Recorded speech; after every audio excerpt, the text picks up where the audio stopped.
next at 6.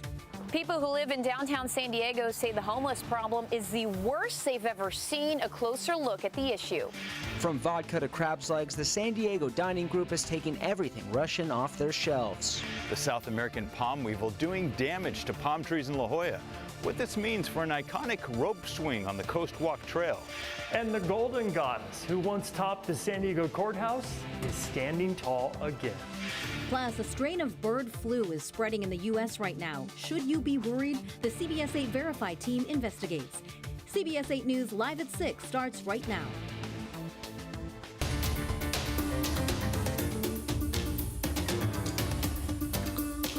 People living in downtown San Diego say homelessness is a big problem and the city isn't doing anything about it. Good evening and thanks so much for joining us. I'm Marcella Lee. I'm Carlo Cicchetto. One woman started to document the problem online, saying it's the worst she's ever seen. CBS 8's Shannon Handy has more from her and how city leaders are responding in this Your Stories report. This pile of trash is just a small example of an even bigger problem, and you don't have to go far to find it. Now, while the city says it's putting more resources into helping the homeless, people around here disagree. I'm very frustrated. I'm embarrassed. That's how Lynn Bolton feels every time she walks out her front door. There's people laying in front of your step. There's people defecating on the street, vomiting. Lynn and her husband moved to East Village 7 years ago from Point Loma. At the time, they were excited, saying the area had potential. Now she says it's changed dramatically, and not for the better. What was once a homeless issue is now a problem with no end in sight. Absolutely out of control. Since COVID, I understand they're not doing quite as much, but there's absolutely no oversight. Lynn has been documenting the issue by posting videos and pictures to both an Instagram and Facebook page she named America's Finest City. She's also written letters to city leaders and has filed complaints on the Get It Done app. Specifically, she's concerned with these streets surrounding the post office on E between 8th and 9th and the former library across the street, all of which have tents up and down them. Not only that, she says the city put in porta potties and sinks and is paying a guard to watch over them. In other words, they're not fixing the problem, they're enhancing it. I've gotten canned responses from the mayor's office.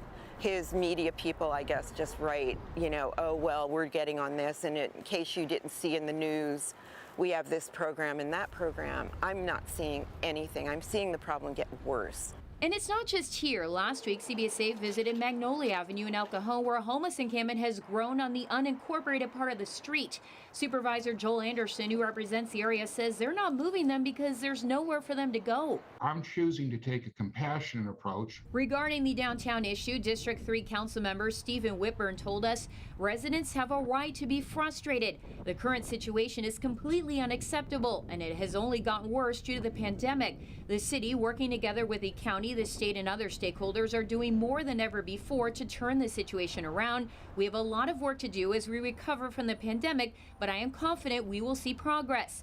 Meanwhile, the mayor's deputy chief of staff said last fall the city increased the number of portable restrooms downtown due to an outbreak of shigellosis among residents experiencing homelessness, adding in part, the mayor has been clear the sidewalk is not a home and it is not compassionate to leave people on the street. This is why he has expanded shelter capacity in the past year by 35% and increased homeless outreach to connect unsheltered people to shelter services and ultimately housing. There is a human rights issue here. This is not just an unhoused or a shelterless issue. You can't throw people who are mentally ill in shelters and expect them to thrive. They need medication. They need oversight. Shannon Handy, CBS 8. Thank you, Shannon. If there's something going on in your community that you'd like us to look into or report on, please send us your story idea at yourstories@cbs8.com. A scary situation at Lincoln High School today where police were called in because of a student with a gun. It happened around 2:30 after the student told teachers that he had a gun and locked himself inside a classroom. The school called police and teachers got the other students to safety. The SDPD SWAT team responded and the student was taken to custody a little after 3:30. You see that student being taken out on a gurney with some type of injury. Police say he had a Glock-style ghost gun that's an untraceable weapon. No one else was injured, and we don't know yet why he did it.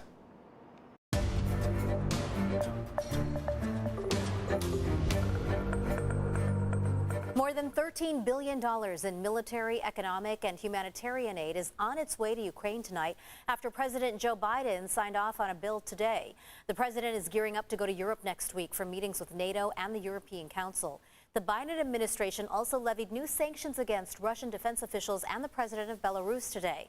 Moscow responded with its own set of sanctions against President Biden and his family, which the White House considers symbolic.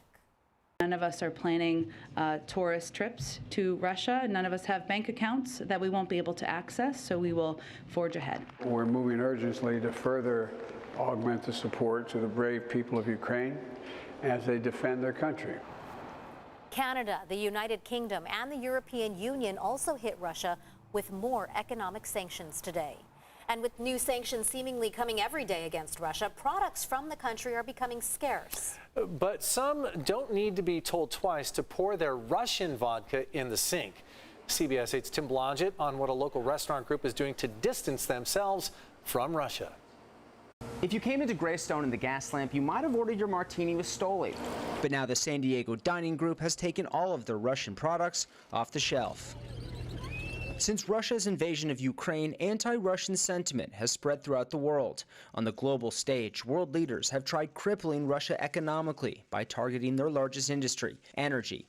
The European Union announcing plans last week to phase out importing fossil fuels from Russia by 2030. The United States and our allies and partners continue to work in lockstep to ramp up the economic pressures on Putin and to further isolate Russia in a global stage. Friday, President Biden announced further sanctions against Russia, stripping them of normal trade relation status, which means no imports of Russian luxury goods like seafood, diamonds, and vodka.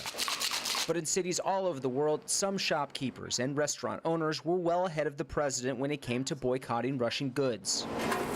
So all the Russian vodkas, which were the most popular vodkas we sold, are pulled off the shelves. Sarah Arjman represents the San Diego Dining Group, an organization that oversees 4 high-end restaurants around the city. Soon after the invasion, restaurant owners made the decision to remove Russian products off their bars and menus. We had Russian caviar, that's pulled off the menu, and we found that some of our crab legs were sourced from Russia, so those are removed as well. We're supporting Alaskan king crab now. The group is also making a push for customers to buy domestic vodka.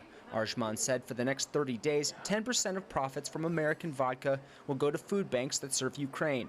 While a luxury product ban might hurt those at the top, anti-Russian sentiment is hurting some who have nothing to do with the conflict. In February, Ike Gazarian, owner of Pushkin Russian restaurant in the gas lamp, received threats on his voicemail. Someone said that they would come by, blow up the restaurant, and you know, this is going to be a payback for what the Russians are doing in Ukraine.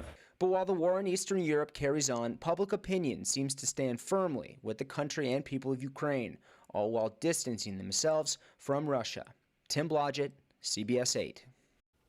Local firefighters going above and beyond to help Ukraine. Veteran Eric Hilly from the San Miguel Fire Department is recruiting other firefighters and gathering equipment to go to Ukraine.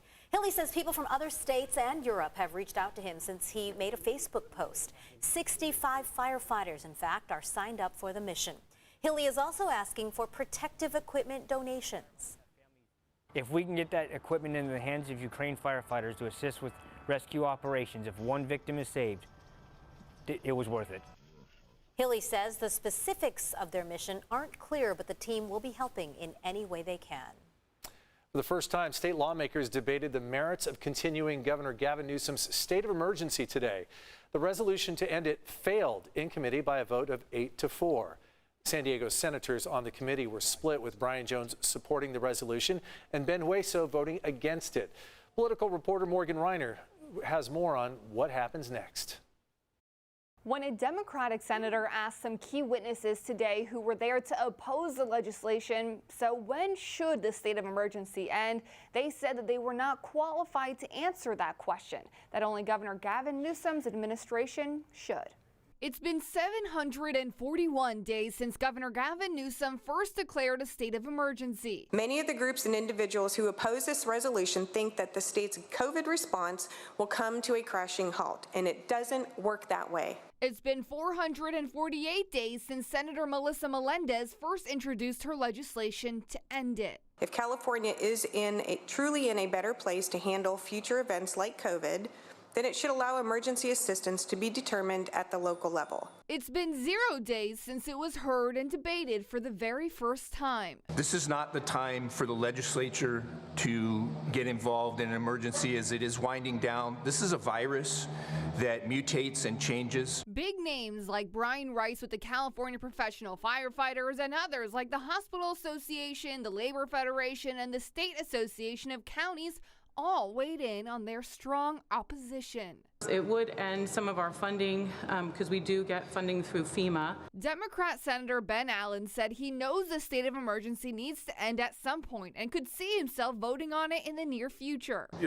You're asking us to oppose this measure. How long do you think we ought to be thinking about the duration of this? Brian Rice answered. I don't think any of us here are qualified to say when this should end. I think that the governor and Dr. Galley, they have a team in place. Melendez did not like that answer. So it goes on forever? Because that's what the suggestion was today, that it just goes on forever until Dr. Galley or somebody else in public health decides that it's over. Again, the resolution did fail to pass the committee, but the committee chair, Senator Dodd, did weigh in on his decision to vote against the resolution, saying that there was no playbook on how to handle the pandemic, but he does believe that Newsom got it largely right. Thanks, Morgan. Just to clarify something that we said a little earlier, Stoli and Smirnoff vodkas, those brands are not made in Russia, and we just need to flesh out. Pay attention if you're going to decide to boycott a brand or a restaurant. Maybe ask some questions about who they really are first, as we heard from the restaurant owner, who's actually Armenian, even though it's a Russian restaurant. Right, So, and Stoli is actually made in Latvia. And they're it's a Russian name, themselves. it's an old Russian brand, but it is not a Russian product anymore. So, change their name. A lot going on. People want to support Ukraine. Yes, but take your time on that. Do a Don't be little homework. reactionary.